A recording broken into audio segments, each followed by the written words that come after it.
Hello students, कैसे आप सभी लोग। आज हम इस वीडियो में हमारा साइंस का चैप्टर 7 न्यूट्रिशन एंड डाइट का लेक्चर 2 करेंगे, जो मैं आपको यहाँ से कराने वाला हूँ। जो पीछे का पार्ट है मैंने लेक्चर 1 में करा दिया, अगर आपने नहीं देखा हो तो देख लो, वो आपको हमारे प्लेलिस्ट में मिल जाएगा।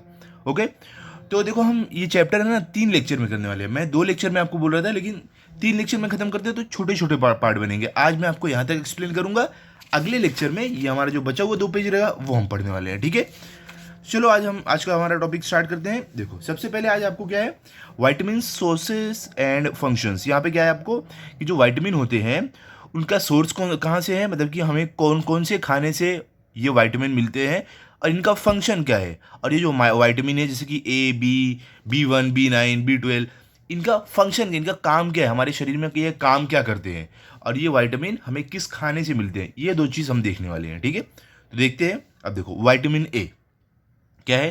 पहला हमारा है विटामिन ए, आपने सुना होगा विटामिन ए क्या है, हेल्प्स इन। अब देखो विटामिन ए क्या काम करता है हमारे शरीर में, प्रोटेक्ट्स आईज, हमारी आँख की रक्षा करता है, helps to keep skin, bones and teeth healthy, और हमारे स्किन को, हमारी हड्डियों को, हमारे दांत को हेल्दी रखने में, मजबूत रखने में हेल्प करता है, मदद करता है। ठीक है, ये हो गया विटामिन ए का काम। अब विटामिन ए का सोर्सेज क्या है, मतलब हमें किन खानों से विटामिन ए मिलता है, किन चीज़ों से हमें विटामिन ए मिलता है। पहला क्या है, कैरेट। आप कैरेट खाओगे, गाजर खाओगे, उससे विटामिन ए मिलेगा। मिल्क से मिलेगा, दूध से मिलेगा। बटर मतलब मक्खन से मिलेगा। डार्क ग्रीन वेजिटेबल्स और जो हरी सब्जियां हैं उससे मिलेगा। स्वीट पोटैटो, स्वीट पोटैटो देखो आप देख सकते हो, ये स्वीट पोटैटो, इससे मिलता है हमें, इससे भी विटामिन ए मिलता है। Deep yellow fruits and vegetables, और क्या बोल रहे हैं, जो एकदम डीप येलो मतलब कि पीले जो फ्रूट्स होते हैं, जो फल होते हैं, और जो वेजिटेबल्स होते हैं, जो सब्जियां होती हैं, इन दोनों से भी हमें क्या मिलता है, विटामिन ए मिलता है। ओके, अब देखो डिफिशियंसी डिजीज, अगर विटामिन ए की हमारे शरीर में कमी रही तो कौन सी बीमारी हो सकती है। देखो पहला क्या है, night blindness, inability to see in dim light. क्या बोल रहे हैं, इससे हमें नाइट ब्लाइंडनेस होगी। नाइट ब्लाइंडनेस क्या होती है, रात में अगर कम रोशनी रहे, कम लाइट रहे तो देख नहीं पाएंगे। फिर क्या है यहाँ पे देखो, जीरोडर्मा, ये क्या है, ड्राई स्किन। जीरोडर्मा में क्या होता है, जो आपकी स्किन रहेगी, स्किन आपकी ड्राई होगी।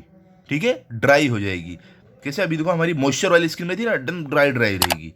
ओके, अब देखो आगे का विटामिन B1। B1 किस चीज में हेल्प करती है हमारी, देखते हैं। Helps in proper functions of nerves and heart. क्या बोल रहे हैं, ये जो विटामिन ए होता है ये हमारे जो नर्व्स और हार्ट का जो फंक्शन है इसको बराबर से काम करने में हेल्प करता है। मतलब हमारे दिमाग का और हमारे दिल का जो अच्छे से काम करने का तरीका है उसमें हेल्प करता है विटामिन ए। अब ये हमें कौन कौन सी चीज़ों से विटामिन B1 हेल्प करता है हमारे दिमाग और हार्ट को अच्छे से काम करने में। अब हमें विटामिन B1 किन किन चीज़ों से मिलता है, मिल्क से मतलब दूध से, फिश मतलब मछली से, मीट मतलब मांस गोश्त, सीरियल्स से, नट्स पल्सेस मतलब कि दाल चावल गेहूँ, ये सब से भी मिलता है। ओके, ये सबसे हमें मिलता है। मच्छी, दूध, मांस, दाल चावल जो रहता है ये सबसे हमें मिलता है विटामिन B1। अब देखो अगर विटामिन B1 की हमारे शरीर में कमी रही तो क्या बीमारियां हो सकती हैं। देखो डिफिशियंसी डिजीज कौन कौन सी होगी, बेरी नर्व डिसऑर्डर। इसमें क्या होगा, बेरी है, इसमें नर्व डिसऑर्डर होता है, मतलब दिमाग में थोड़ा प्रॉब्लम आती है। मसल वीकनेस, इनएफिशिएंसी, इससे हमारी जो मसल्स है, हमारे जो मसल्स हैं शरीर के, उसमें क्या होगा, वीकनेस आएगी, कमजोरी आएगी। ठीक है, अब देखो आगे विटामिन B9। विटामिन B9 का क्या काम है हमारे शरीर में, ग्रोथ ऑफ द बॉडी, ये हमारे शरीर को बढ़ने में मदद करती है। और ये हमें कहाँ से मिलती है, डीप ग्रीन वेजिटेबल्स, जो हरी सब्जियाँ, गाढ़ी हरी सब्जियाँ रहती है उनसे मिलती है, पपैया से मिलती है, कीवी से मिलती है। ठीक है, आप देखो यहाँ पर देख सकते हो, जो हमारे डीप ग्रीन वेजिटेबल्स है, पपैया से मिलती है और कीवी से मिलती है विटामिन B9। अब अगर इसकी हमारे शरीर में कमी रही तो क्या होगा बताओ। सिंपल सी बात है, अगर ये हमें बढ़ने में मदद करती है तो हाँ, बढ़ने में प्रॉब्लम होगी ना, तो क्या है, क्या क्या देखो प्रॉब्लम होगी, इम्प्रॉपर ग्रोथ, मतलब कि हम अच्छे से बढ़ नहीं पाएंगे। Anaemia, forgetfulness, slow movements. क्या क्या होगा इससे, इम्प्रॉपर ग्रोथ, मतलब हम अच्छे से तो बढ़ नहीं पाएंगे। और एनीमिया क्या है, इसमें शरीर में मतलब खून की कमी होती है। फॉरगेटफुलनेस, हम चीज़ों को भूलने लगेंगे। स्लो मूवमेंट, और हमारा जो मूवमेंट रहेगा, जो काम रहेगा वो स्लो रहेगा।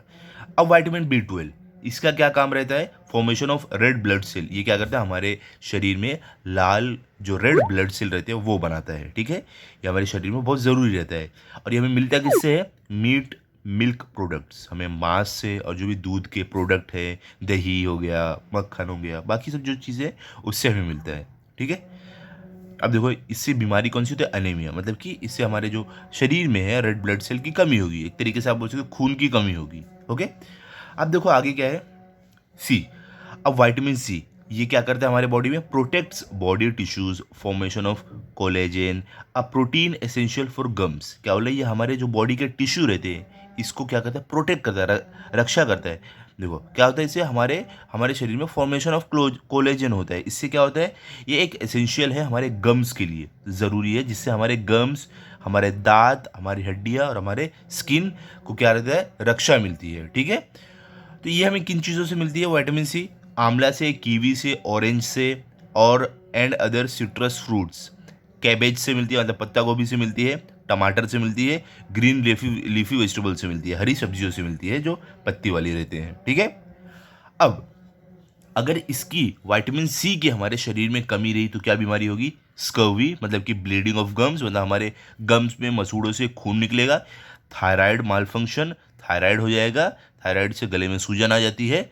और delay in healing of wounds, और अगर हमें वुंड्स हो गया, मतलब अगर हमें जख्म हो गया, चोट लग गई, तो उसको हीलिंग में, उसको अच्छा होने में डिले होगा, टाइम लगेगा। ठीक है, अब विटामिन डी हमारे शरीर में क्या करता है? Absorbs calcium and phosphorus for healthy bones and teeth. क्या बोल रहे हैं? विटामिन डी हमारे शरीर में कैल्शियम और फॉस्फोरस को एब्जॉर्ब करता है ताकि हमारे बोन्स, जो हड्डी रहे, और जो हमारे टीथ, जो हमारे दांत रहे, वो हेल्दी रहे, स्वस्थ रहे। अब देखो विटामिन डी हमें कहाँ से मिलता है? On exposure to sunlight vitamin D is made in the human body from some substances in milk, fish, eggs and butter. क्या बोल रहे हैं? कि जब हम सनलाइट में जाते हैं तो हमारे शरीर को विटामिन डी मिलता है, और कुछ कुछ सब जो खाने की चीज़ें हैं, जैसे कि मिल्क हो गया, मतलब दूध हो गया, फिश मतलब मच्छी, एग मतलब अंडा, बटर बटर हो गया, तो इन बटर बटर मतलब मक्खन, इन चीज़ों से भी हमें विटामिन डी मिलती है। अब अगर विटामिन डी के हमारे शरीर में कमी रही तो क्या बीमारी होगी? Rickets, softening of bones. क्या होगी? रिकेट्स, मतलब कि इससे हमारी हड्डियां जो रहेंगी वो कमज़ोर होंगी, कॉजिंग पेन एंड फ्रैक्चर्स, जिससे हमें, हमारी हड्डियों में दर्द रहेगा और बहुत जल्दी फ्रैक्चर हो जाएगा, हमारी हड्डियां टूट जाएंगी। ठीक है, अब देखो विटामिन ई। अब विटामिन ई हमारे शरीर में क्या काम करती है? Smooth functioning of metabolism inside the cells. क्या बोल रहे हैं? देखो यहाँ से, smooth functioning of metabolism inside the cells, reproduction, maintaining efficiency of muscle cells. क्या बोल रहे हैं? हमारे शरीर के अंदर जो मेटाबॉलिज्म का फंक्शन है वो एकदम अच्छे से चलता है, रिप्रोडक्शन का, और हमारे जो मसल के जो सेल्स है, इन शॉर्ट हमारे शरीर में जो ये सब फंक्शंस होते हैं, जो मसल के अंदर, जो सेल्स के अंदर, जो रिप्रोडक्शन का काम रहता है, ये सारे चीज़ों को स्मूथली चलाना विटामिन ई का काम रहता है। ठीक है, और ये हमें किन किन चीज़ों से मिलती है? Wheat germ, green leafy vegetables, tender leaves, vegetable oils. किससे किससे मिलती है हमें? तो व्हीट जर्म, देखो व्हीट जर्म क्या होता है? ये गेहूं को सुखा के हम पाउडर जैसा बनाते हैं तो उसको बोलते हैं। ठीक है, ग्रीन जो सब्जियां, जो ग्रीन पत्ते वाली सब्जियां रहती है उनसे मिलते हैं टेंडर लीव्स, और जो वेजिटेबल ऑयल, जो सब्जियों से तेल निकलता है, इनसे भी हमें विटामिन ई मिलता है, विटामिन ई मिलता है। अब अगर विटामिन ई की हमारे शरीर में कमी रही तो क्या बीमारी हो सकती है? वीकनेस, वीक मसल्स, हमारी मसल में वीक रहेगी, ऑब्स्ट्रक्शन इन रिप्रोडक्शन, स्किन डिसऑर्डर, और रिप्रोडक्शन में क्या होगा? रुकावट होगी, और हमारी चमड़ी की भी, स्किन की भी बीमारी हो सकती है। अब लास्ट है हमारा विटामिन के। विटामिन के हमारे शरीर में क्या काम करता है? Helps in clotting of blood. क्या बोल रहे हैं? जो क्लॉटिंग है ब्लड का, उसमें क्या करते हैं? हेल्प करती है। और ये हमें किससे किससे मिलती है? देखो क्लॉटिंग ऑफ ब्लड का मतलब क्या? जब आपको कट लग जाता है तो फट से वहाँ पे खून जम जाता है, तो उससे हमारे खून निकलना रुकता है, तो ये हेल्प करता है क्लॉटिंग ऑफ ब्लड की, ताकि आपको कट लगे, फट से वहाँ का खून आपका रुक जाए।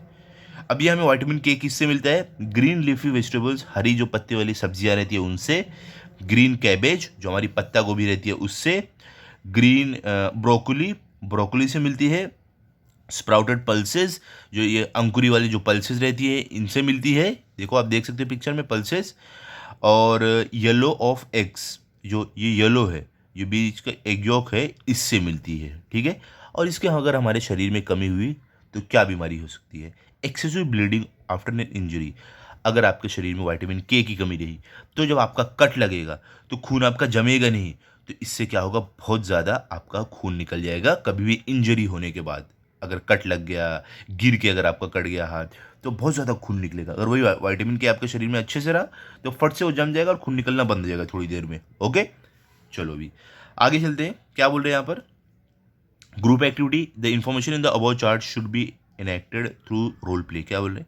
आपको ग्रुप एक्टिविटी दिया गया है, एक एक विटामिन को चूज करो और ग्रुप में बताओ कि कौन सी विटामिन का क्या फ़ायदा है, किससे मिलती है और क्या बीमारी होती है, ये आपको ग्रुप में डिस्कस करना है।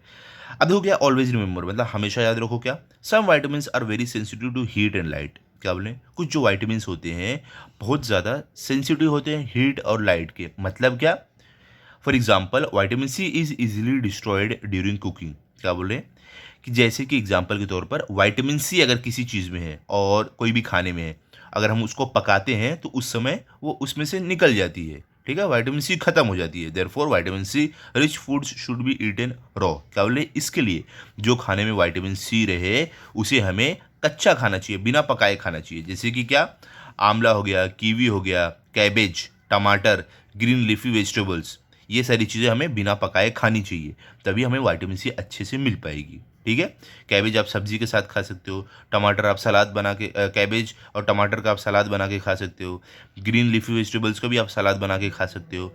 तो इसको बिना पकाए खाओगे तभी आपको विटामिन सी अच्छे से मिलेगा। ओके, अब आगे चलते हैं। यहाँ पर देखो क्या है आपको, इन द पास्ट। क्या बोल रहे हैं? पहले के समय में, अतीत में, Casimir Funk was a scientist who belonged to Poland in Europe. क्या बोल रहे हैं? कि कैसिमिर फंक एक साइंटिस्ट थे जो यूरोप में पोलैंड के थे, ठीक है। In a scientific article he read that people who ate brown rice were less likely to get beri than those who ate fully milled rice. क्या बोल रहे हैं? कि उन्होंने एक साइंटिफिक आर्टिकल में ये पढ़ा कि ऐसे लोग जो ब्राउन राइस खाते हैं उन्हें जो ये बेरी बेरी बीमारी है ये कम होती थी। बेरी बेरी बीमारी में क्या होता है? नर्व डिसऑर्डर, दिमाग में प्रॉब्लम रहती है, ठीक है। तो क्या बोल रहे हैं कि जो बेरी बेरी बीमारी है उन लोगों को कम होती थी जिनको जो ब्राउन राइस खाते थे, उनके मुकाबले जो फुल्ली मिल्ड राइस खाते थे, ठीक है, वाइट वाला।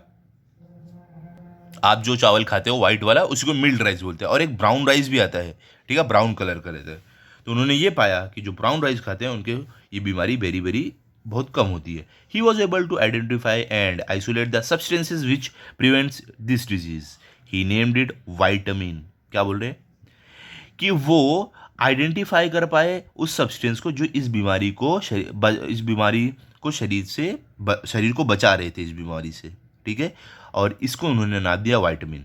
He also propose that other disorders like scurvy, pellagra and rickets were also caused by a deficiency of various vitamins. क्या बोल रहे हैं यहाँ पर? कि उन्होंने और ये भी बात सामने रखी कि दूसरी बीमारियां जैसे कि स्कर्वी हो गया, स्कर्वी में क्या होता है, जो हमारे ब्लीडिंग ऑफ गम्स मतलब हमारे मसूड़ों से खून निकलता है। और कौन सी बीमारी है? पेलाग्रा जो हो गया बीमारी, और रिकेट्स जो हो गई। रिकेट्स में क्या होता है? देखो सबसे पहले देखो हम ये देखते हैं कि पेलाग्रा क्या होता है। पेलाग्रा में क्या होता है? देखो जो स्किन रहती है ना, स्किन पे रैशेज आ जाते हैं, ठीक है, डायरिया होती है, तो ये सब पेलाग्रा की निशानी है। रिकेट्स में क्या होता है? हमारे जो हड्डियाँ रहती है वो कमज़ोर हो जाती है, दर्द होता है, आसानी से टूट जाती है, ठीक है। तो यही ये जो साइंटिस्ट थे इन्होंने बोला कि ये सब बीमारियां भी वाइटामिन की कमी की वजह से होती है, ठीक है। अब देखो यहाँ पे आपको कह दिया गया है प्रोबायोटिक्स। प्रोबायोटिक्स क्या होता है? You know that the useful micro organisms which convert milk into yoghurt are present in yoghurt and in butter milk. देखो यहाँ पर क्या बोल रहे हैं कि जैसा कि आपको पता है ऐसे माइक्रो ऑर्गेनिज्म जो दूध को दही में बदलते हैं वो दही और बटर मिल्क के अंदर प्रेजेंट रहते हैं। दे आर कॉल्ड प्रोबायोटिक्स, और इन माइक्रो ऑर्गेनिजम्स को हम प्रोबायोटिक्स बोलते हैं। Lakhs of micro organisms reside in our intestine. क्या बोल रहे हैं? ऐसे लाखों माइक्रो ऑर्गेनिज्म हमारे इंटेस्टाइन के अंदर रहते हैं, ठीक है। Their presence in such large number is essential for our health. क्या बोल रहे हैं? और इनका प्रेजेंस, इनकी मौजूदगी हमारे शरीर के अंदर, हमारे इंटेस्टाइन के अंदर ज़्यादा मात्रा में, ज़्यादा संख्या में रहना ज़रूरी है ताकि हम स्वस्थ रहें। Hence to maintain them in our body we should include probiotics such as yoghurt and butter milk in our daily diet. क्या बोल रहे हैं? इसके लिए इनकी जो संख्या है हमारे शरीर में बनाए रखने के लिए हमें अपने डाइट में प्रोबायोटिक्स को डालना चाहिए। प्रोबायोटिक्स क्या है? योगर्ट मतलब दही और बटर मिल्क। ठीक है। We when we suffer from loose motions and vomiting we throw out micro organisms along with intestinal water. क्या बोल रहे हैं? जब भी हमें लूज मोशन होता है या तो वॉमिटिंग उल्टी होती है, तब हमारे शरीर से माइक्रो ऑर्गेनिज्म हमारे इंटेस्टिनल वाटर के साथ निकल जाता है शरीर से, जो बहुत ज़रूरी है हमारे शरीर के लिए। ठीक है। तो वो निकल जाता है शरीर से जब भी हमें वॉमिटिंग या तो लूज मोशन होता है। Some medicine can also kill them, और कुछ जो दवाएं आप खाते हो वो भी इन माइक्रो ऑर्गेनिज्म को मार देती है। Therefore we need to take extra yoghurt butter milk to restore their numbers. इसी कारण से हमें एक्स्ट्रा दही बटर मिल्क को खाना पड़ता है ताकि हम इन्हें वापस संख्या में अपने शरीर में बढ़ा सकें। ठीक है, क्लियर? चलो अभी आगे, याद है ना आपको? अब याद रखना प्रोबायोटिक्स क्या होते हैं। ऐसे माइक्रो ऑर्गेनिज्म जो हमारे इंटेस्टाइन के अंदर मौजूद रहते हैं और हमारे शरीर को हेल्दी रखने में, स्वस्थ रखने में मदद करते हैं, लेकिन कभी कभी लूज मोशन और उल्टी होने की वजह से हमारे शरीर से निकल जाते हैं। तो इनकी संख्या वापस शरीर में बढ़ाने के लिए हमें दही या तो बटर मिल्क खाना चाहिए ताकि इनकी संख्या हमारे शरीर में बढ़े, हमारा शरीर स्वस्थ रहे। अब क्या है? अ बैलेंस्ड डाइट। देखो, एक बैलेंस्ड डाइट क्या होती है? बैलेंस्ड डाइट मतलब होता है हर खाने को एक बैलेंस में खाना, ना कुछ ज़्यादा ना कुछ कम, जिसकी जितनी ज़रूरत है हमारे शरीर को उतना खाना। हम क्या करते हैं? ज़्यादा खा लेते हैं कोई चीज़, कभी कोई चीज़ कम खाते हैं। किसी दिन खाली हम 2-3 दिन मच्छी या तो मांस या गोश्त खाते हैं, कभी कभी हम खाली सब्जियां खाते रहते हैं। तो हमें सारी चीज़ें यहाँ पर अपने खाने में इंक्लूड करना चाहिए। ओके, क्या बोल रहे हैं? All that we consume during the day is called our diet. क्या बोल रहे हैं? जो भी चीज़ हम दिन में खाते हैं, पूरे अपने दिन के समय में, उसको बोलते हैं हमारी डाइट, हमारी खुराक। A diet containing adequate quantities of all nutrient is called a balanced diet. क्या बोले? ऐसी डाइट जिसमें सही मात्रा में सारे न्यूट्रिएंट्स रहे, सारे विटामिन, सारे मिनरल्स जो है, ये सब जो रहे, तो इसको हम बोलते हैं balance diet. To build a strong and healthy body you need all nutrients in the right proportion and in sufficient quantities in your daily diet. क्या बोल रहे हैं? हमारी जो बॉडी है उसको मजबूत, स्ट्रॉन्ग और स्वस्थ बनाने के लिए हमें जितने भी न्यूट्रिएंट्स हैं उनको सही मात्रा में और सही क्वांटिटी में हमारे रोज़ के डाइट में इंक्लूड करना पड़ेगा, डालना पड़ेगा। Significance of a balanced diet. और जो बैलेंस्ड डाइट है उसका फ़ायदा क्या होता है हमारे शरीर को? An increased capacity to work, हमारे शरीर को ज़्यादा काम करने की क्षमता मिलती है, ताकत मिलती है। Good physical and mental health, हमारी जो फिजिकल, जो शारीरिक हेल्थ है, जो स्वास्थ्य है, और जो हमारा मानसिक स्वास्थ्य है, दोनों क्या रहता है? अच्छा रहता है अगर हमारी डाइट बैलेंस रहे। ठीक है। Increased capacity to fight resist disease, और हमारी जो क्षमता है बीमारियों से लड़ने की वो बढ़ जाती है। Helps in proper growth of body, और हमारे शरीर को बढ़ने में अच्छे से हेल्प करते हैं बैलेंस्ड डाइट। अब देखो बैलेंस्ड डाइट होता क्या है, यहाँ पे आप देख सकते हो चार्ट में बैलेंस डाइट पिरामिड है ये। क्या बोल रहे हैं यहाँ पर? कि हमें फैटी सब्सटेंसेस जैसे कि ऑयल, घी, बटर, ये हमें अपने डाइट में सबसे कम रखना चाहिए क्योंकि ये नुकसान करते हैं। फिर क्या है? Milk products, meat, fish, eggs, जो मिल्क प्रोडक्ट्स है, जो दूध से बने हुए चीज़ें हैं, और जो मांस है, मच्छी, अंडे, ये हमें अपने डाइट में थोड़ा ज़्यादा रखना चाहिए। और जो फ्रूट्स एंड वेजिटेबल्स है, जो फल और जो सब्जियां है, ये भी हमें अपने डाइट में थोड़ा इसको और ज़्यादा मात्रा में रखना चाहिए। और जो सीरियल्स एंड पल्सेस है, दाल, चावल, रोटी, ये सब जो चीज़ें हैं, ये हमें अपने डाइट में ज़्यादा रखना चाहिए। ठीक है, क्योंकि इसकी हमें हमारे शरीर को ज़्यादा ज़रूरत रहती है। ओके, अब देखो लास्ट में क्या है हमारा आज का लेक्चर का जो लास्ट है। Apart from having a balanced diet we also need to exercise regularly to keep ourselves fit and healthy. क्या बोल रहे हैं? कि बैलेंस डाइट रखने के अलावा, बैलेंस डाइट हमारी खाने को जो डाइट है उसको बैलेंस रखने के अलावा हमें हर रोज़ एक्सरसाइज करना चाहिए ताकि हमारा शरीर फिट रहे, स्वस्थ रहे। ठीक है, क्लियर? आई होप आप अच्छे से समझ गए होगे। अब हम यहाँ पर आज अपना ये लेक्चर ख़त्म करते हैं। हम कल करेंगे लेक्चर नंबर 3 में बाकी का पोर्शन कंप्लीट। ओके, तो आप इसको अच्छे से पढ़ लो, रिवाइज कर लो। मिलते हैं अगली वीडियो में। अगर आपको ये वीडियो अच्छा लगा हो तो आप इस वीडियो को लाइक करो, अपने सभी दोस्तों के साथ शेयर करो और चैनल को सब्सक्राइब करो। Thank you.